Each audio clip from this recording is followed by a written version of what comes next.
don't be shy. Do a lot of cold calling. Okay, just the nice thing is with cold calling, they don't see you on the other end, right? You can just smile and dial. Um, Mm. ask the silly questions. Okay, as you can always hang up and dial the next person. So don't be afraid of cold calling. The next thing is probably have an outlet. Okay. So Mm. you've got your 9 to 5, you got your family, you got your kids, you've got your side hustle you're trying to do in your business. So I say have an outlet. So have a de-stressor. For me, it's snowboarding. So go snowboarding. Have running. We're doing the pirate run. Have something a stress ball with you. Do some I, meditation. just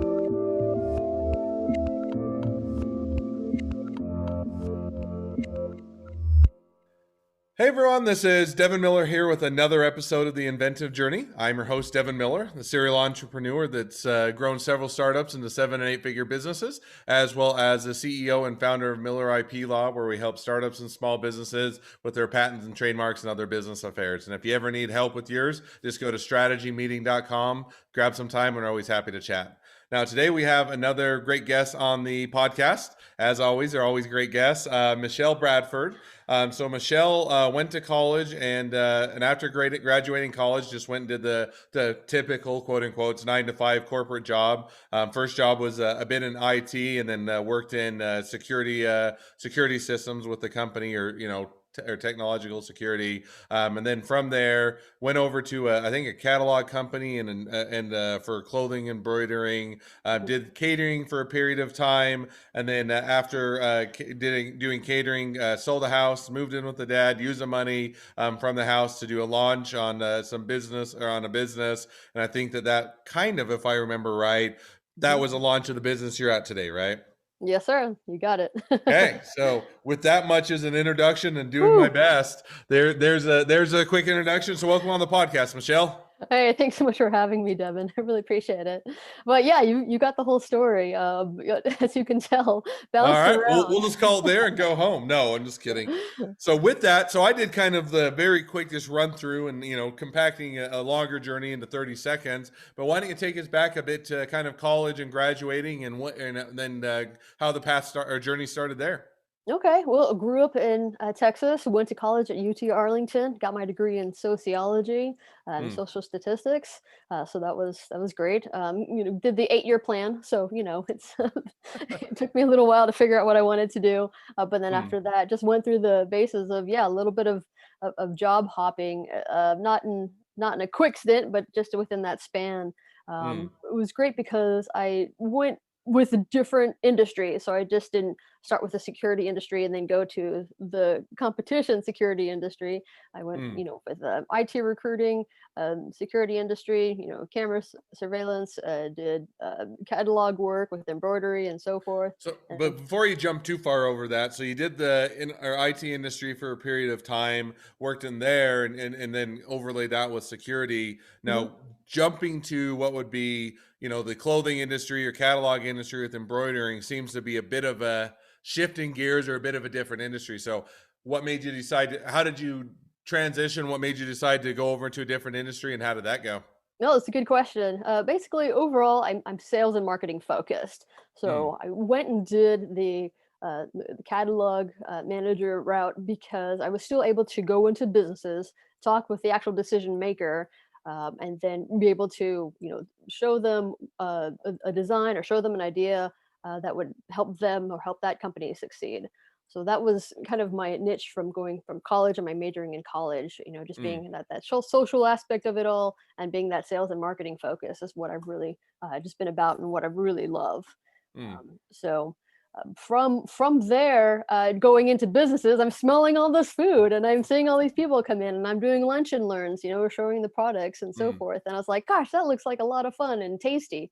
So I actually got pinged from somebody through LinkedIn Hmm. about going to work for a catering company, and that's how I started and jumped into there. So. So, so, and I caught most of that. So, certainly, you going to the lunch, luncheon type of thing. You're seeing the great food that's coming in, but what made you just? And I get there's a little bit of a common thread through sales, but what made you go from kind of again from an embroidering company? You're doing that over to hey, I'm going to get into catering. And did you run the catering business? Did you do sales, or kind of how did you do that, or what did you do in catering? No, that's great. I actually was a catering sales manager, so I'd actually go into businesses and say, "Hey, you're going to have a lunch, well, a lunch and learn for your team, or you're going to have a celebratory Mm, meeting or breakfast. Let us cater that event for you." Or even if you just have a 5 or 6 person sales meeting, let's do lunch boxes. We actually went to a lot of schools and did a lot of these lunch boxes for teachers meetings or whatnot. But I did it because it was that sales aspect, because it was mm. everybody loves food, right? How do you say no to food? But also I just learned so much because with gluten free and being vegan and vegetarian and keto Although diets and so although forth. you say everybody loves, I'm sure that with COVID, catering is probably taking it on the chin just a bit, but no, but that makes sense. So in other words, you're saying, hey, what I really am is in sales, and then you're looking for businesses that interest you, or that there's an opportunity there to utilize your sales. So you started out in the IT industry, and then security, went over to embroidering in the clothing industry, and then go to catering. But it's really, hey, if I'm good at sales, if I'm able to do manage this and network and kind of get those or produce those sales, little bit industry agnostic, and it's rather which ones are interesting and which ones are fit your interest. Right. Yeah, exactly. So it's all about the sales and marketing and the network aspect. So it's what makes me happy, being able to talk with people, get to talk directly with the decision maker, get them excited about themselves and their product and their idea, their business and whatnot. Hmm. So no, and I think that definitely makes sense. So now you're in the did the catering business for a period of time, and then you did decide to make what I would say is a bit bigger shift. Common thread throughout sales up until now. Then Hmm. you said, okay, I'm going to sell my house. I'm going to move in with your dad, Hmm. and I'm going to launch my own startup business, which is quite a bit fun and exciting. I love startups, but quite a bit of a difference. So, what kind of was a catalyst to say I'm going to get out of the catering business? I'm going to go do my own, or sell my house, take a big leap, and start my own business. So basically, as I'm in the catering business and I'm literally eating all this tasty food, right? So gaining a little weight, putting on the pounds a little bit, and I'm thinking, probably should work out. I'm not as young as I used to be. That Mm, metabolism is slowing down a little bit. Really was just going and thinking of, okay, how do I accomplish this? Well, really don't want to go into a big intimidating gym, or go into one of these Spartan mud races or CrossFit mm, or whatnot, and be kind of crazy at first. So I was just trying to think of how do I stay fit, how do I get fit, how do I lose this weight, how do I stay active, especially walking around, going into these businesses and walking up down flights of stairs and so forth. um, the biggest thing was trying to lose weight, trying to figure out an exercise routine and a regimen for myself. So, mm, what do I do? You do some homework, right? You read some books, you check out some magazines, exercise magazines and whatnot. mm, Okay, well, that exercise looks good. I think I can do that. Oh, I'm gonna need a dumbbell for that. I'm mm, gonna need a kettlebell for that one. I'm gonna need a jump rope for that one. I'm probably gonna need parallel bars for that one, or a medicine ball, a slam ball, etc., etc. mm. So, So now let me ask one question. So and I get that. Hey, tasty food is always a temptation. Saying, hey, I want to stay in shape. I want to be fit, and I don't, and so you're trying to balance that, and so you do the research. Now, when you decided to sell the house, kind of had that. Was it? Had you already come up with the business, the idea, and the product? The prototype you were working on. Which kind of came first? Was it, hey, I want to pursue an opportunity here. I'll figure it out. Figure out the product and what I'm doing later on. Or is, hey, I've got this great idea, got a prototype, and now I'm all in type of a thing. it's actually about having the idea and and seeing if this was a valid idea, if this was a good invention first. And then one of the first things I did was did the good old fashioned, start uh, putting stuff together with clay or wood Mm, and just building a prototype in my garage. And then the next step was actually finding an attorney, so an mm, IP or patent attorney, to see if this was a valid invention. Is this something that could be marketable? Is it already out there? Has anyone done this or created this before? So that was actually my next step, to find that attorney and then have my invention and hopefully try to mm, get patented and so forth. So a couple of these things kind of fell together, mm, where I'm like, gosh, I think I actually might have something here. And then always in the back of the mind, uh, moving from Texas to Washington, where I'm at now, but no longer living with my dad. I'm all grown up now. Um, but moving to Washington to live with my dad, sell the house, and kind of hopefully use that money to pursue my invention and pursue the manufacturing piece of it all, and kind of maybe do the startup route. So. So now one question on that, and or hitting back on it just a bit. Mhm. Give me an idea on time frame. So you kind of got the rough prototype, or at least the idea and conceptualized. Was that still while you were working with the catering company? Yeah, absolutely. Yeah. So doing the 9 to 5, the catering company, but also doing the planning and going out to some meetings, doing cold calling to get some advice on getting all that, or how to find a prototype company, or how do I find an engineering company, how do I Mm, find a good patent attorney that's going to listen to an individual, mm, inventor, which was very hard actually. mm. But because a lot of people won't give you the time of day, but you got to keep pursuing, you got to keep trying, you got to keep doing this cold calling. But yeah, so it took about, I would say, maybe 8 months to, you know maybe Mm. 8 to 10 months before I actually got the got everything together. Now, Uh, what was so now? So you get it all together, and what was the catalyst? Because I mean, you could some people do it, some people don't. Do it as a side hustle versus all in, and you always have those two options of, hey, I can continue to pursue this as a second full time job, so to speak, nights, weekends, and everything else, or I can sell the house, go all in, and really invest in this. And kind of how did you make that decision? What was the tipping point or the catalyst to say, okay, I'm all in. I'm going to quit the catering job, sell the house, use the proceeds, and go for it. uh, Gosh, good question. I think the tipping point was after I got the good news back from the patent attorney. He's like, "Hey, we did our patent search, and this isn't invented before. This isn't created before, or if it had been, it's more than 20 years ago. So you're good to go on the patent clause."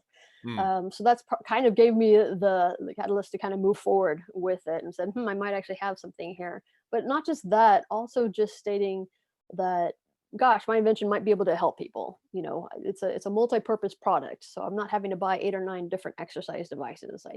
I put them all mm, in one, so really be able to maybe help that individual out there that's wanting to lose weight, who's wanting to exercise, who's wanting to stay fit, who doesn't want to spend a lot of money or get dressed up to go and work out at the mm, gym. So that was really having those two things combined, of having, in my mind, a valid product, but also just that acceptance or from the patent attorney stating that, hey, this has not been done before. mm. You can kind of go for it. So at that point, um, it was, let's just roll the dice, and we've got nothing to lose. Let's sell the house. Let's move across the halfway across the United States, and kind of see where the stakes is. So. So now you do that. So you say, okay, all in type thing. Got some positive indications. Seeing there's a path forward there. Sell the house, live with that, move across country, live with dad, move all or go all in. And how did that go? Was it, hey, successful and you sold it beyond your wildest beliefs? Was it the ups and downs? Was it a slow build? Still too early to tell, or kind of how has that gone so far as you decided to dive all in? No, it's hard. It's harder than I thought it was, to be honest. Just because Mm, you have this invention and a great idea, it's great. Now, what do I do next? You have to think of, do I do create a website next, or do I make business cards next, or do I keep going and keep scribbling around in my invention notebook? mm, What other bookstore I need to read? Okay, here's another inventor's handbook, and so forth. And so the hardest thing was just getting the right material and trying to figure out how to do it in order. Well, there's no order to do this stuff, right? Um, mm, so it's still a struggle. I'm still working on a normal 9 to 5 corporate job, and doing my side hustle. mm, Um, uh, Also with having the prototype, right? Trying to find that the design firm that, again, will believe in an independent inventor, who actually will help you move this forward. Finding that engineer, that designer, mm, finding a business mentor to help you. Do I design a website next? Do I, you know, do more cold calls on manufacturing firms, or do I try to center myself and do a vision board? What do I do next? So mm. that's kind of been the hardest part, is trying to put everything together and what order to put it in to kind of move forward. Um, And I think that kind of brings us up where you're at today. But now you kind of, continue to on startup and small business or any size of business is always ongoing. You're always either evolving or improving or growing, or you're dying, right? Or you're shrinking type of a thing. But as you do all that, and then you now look kind of looking towards the future, kind of what is the plan? Where is it headed? What's the next 6 to 12 months look like for you? so the next step is, I kind of I got the books, right? I got the vision board. I've got my prototype. I cut up did my home products. I designed and I redesigned and then I redesigned, right? Mm, So I've done all that. I think I have that, that MVP, that minimum viable product, mm, as we learned from our last episode, that I'm wanting to move forward. So now it's finding that manufacturer. mm, So finding someone who can actually manufacture this, and is it a good price? How many units? Do I stay local or do I go overseas? mm, And if I go overseas, what paperwork or documentation will I need? I live in Washington, so I'm close to a port. Does that make it cheaper because the port, if I go overseas offshore to deliver, it's closer, it's cheaper than having to transport it, right? mm, So that's the next step. That's the hardest part is finding and pinpointing that manufacturer who's going to one, believe in you, think you have a viable product, not just going to take your money, but also the materials. What is the material cost? So that's mm. where I'm at right now. So I have the prototype. I found the prototyping firm, who's made a couple of them for me, and then it's just pulling the trigger and like, finding that right manufacturer to sign those agreements and move forward.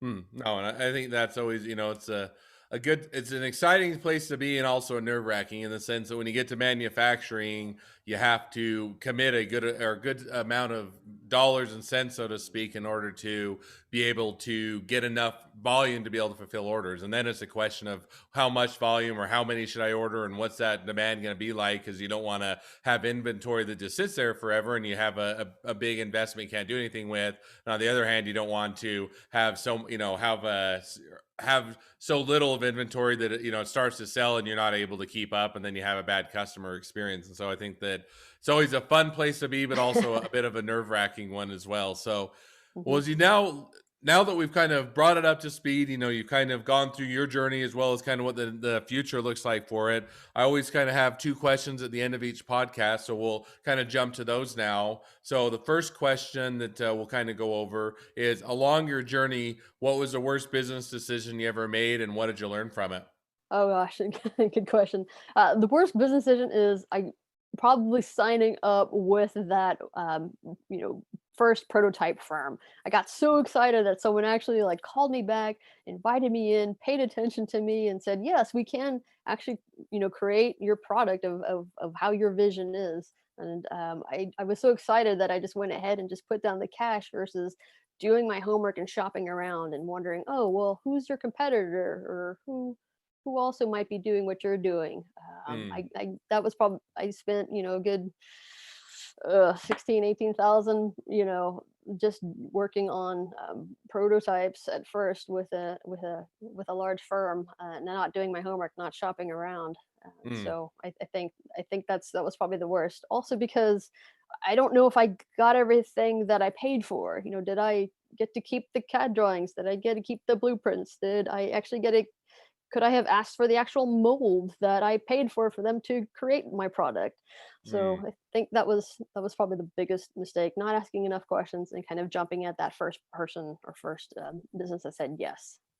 No, but I think that I get it's an easy mistake to make, especially if you're excited, you want to get things going, they look like they're good. But I think to your point of learning from the mistake is taking that a bit step back, seeing kind of what that might look like, what the other options are. Are they going to be a great match? And sometimes you do come back to the original firm, but taking that step back and doing a bit of homework and save some headaches sometimes in the long run. So I think Mhm. that's a great mistake to learn from. Yeah. Well, the good news is they did they did a great job. I actually loved them, enjoyed them, and have gone back again a couple times.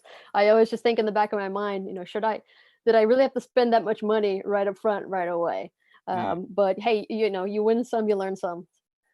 No, I think that's a fair point. So now, as we jump to the second question, which is, now if you're talking to somebody that's just getting into a startup or a small business, what would be the one piece of advice you'd give them? Oh, I can give them a lot of advice, but one probably the biggest advice is um, don't be shy. Do a lot of cold calling. Okay, just the nice thing is with cold calling, they don't see you on the other end, right? You can just smile and dial.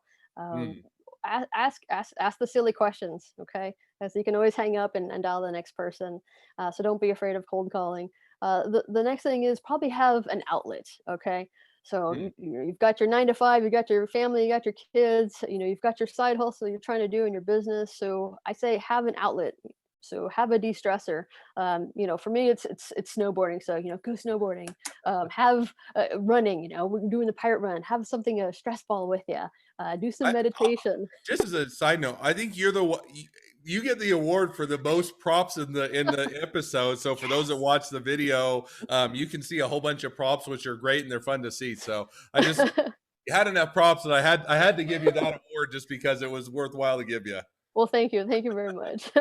But that's the biggest thing. I say always have some sort of, de-stressor, de-reliever, do something fun that's just for you. So, um, No, and I think that's a fair point in a sense that I think one of the misconceptions or people think is, oh, I'm going to do a startup, it's going to be wonderful, just going to be like TV. I work 2 hours a day, and the rest of my day I just get to do whatever I want. And I think for 99.9% of the businesses, that's not the case. It's stressful. The old adage goes is the best thing about doing a startup is you get to choose which 80 hours of work you week or a week you work. And there's a lot of truth to that in the sense that you're not going to necessarily work less hours. You may love it, enjoy it more, and it may be fun and exciting. But I think finding that outlet, finding a period of time, and to your point, the one of the ones I love, although I don't quite shut up my mind off because it still goes to business, but I like to run every morning. Kind of gives an ability to get out, not be in the office, not have to think about it. Now, where does my mind naturally usually go? I usually think about work things, but it's usually more of the things that I don't get to decompress on, don't get to think about, and I get to ponder. But I think that finding that outlet is definitely a great piece of advice. for Well, sure. as now, so people want to find out more about your product as you get things up and going and you get manufactured. They want to buy it. They want to be a customer or they want to be an investor. They want to be an employee. They want to be your next best friend. Any or all of the above. What's the best way to reach out to you and find out more? Well, actually, I've got one more prop for you. So yeah, you can reach out to me email me at shelfetlse uh, at gmail.com, or you can always find me on LinkedIn. I'm usually scrolling through LinkedIn first before any sort of Instagram or Facebook. So you can hit me up there. But I'd love to hear from you. If you have any questions, there's no such thing as a silly question. So please reach out to me. Happy to help. But I also will say that through this whole journey, really I'll say that I'm proud of myself. And some people forget to find out or see how far that they have come, Mm, even though they think they haven't come that far yet. But there's only 7% of sole female inventors are patented, and I've got my patent here. So good for me. There's only that 7% of a sole female inventor with a patent in the United States. And that's here's another here's No, I another think that's secret. awesome. I love the end prop, and you even more or earn the award than last time. But no, I definitely encourage people if they want to buy your workout product as you get it manufactured. They want to it certainly supports you and find out more and reach out to you. Definitely encourage them to do so. Yeah, Well, so as keep we wrap up, first of all, thank you for coming on the podcast. Now, for all of you that are listeners, if you have your own journey to tell, we always want to, or always happy to share it, always want to hear it. So feel free to apply to be on the podcast by going to inventiveguest.com. And also, if you're a listener, one, click subscribe on your podcast player so you know when all the new awesome episodes come out. And two, leave us a review so new people can find out about the podcast. Last but not least, if you ever need help with patents, trademarks, or anything else with your business, feel free to reach out to us at Miller IP Law. Just go to strategymeeting.com. Thank you again, Michelle. It's been fun. It's been a pleasure to have you on and wish the next leg of your journey even better than the last. All right, thank you so much for having me, Devin. I really appreciate it, and good job for all the work that you do. Sometimes having that patent attorney, having someone in your playing field, helps you not just get one patent, but also two patents. So, thanks, guys. We appreciate you very much. Good job. All right. Thanks, Michelle. Bye.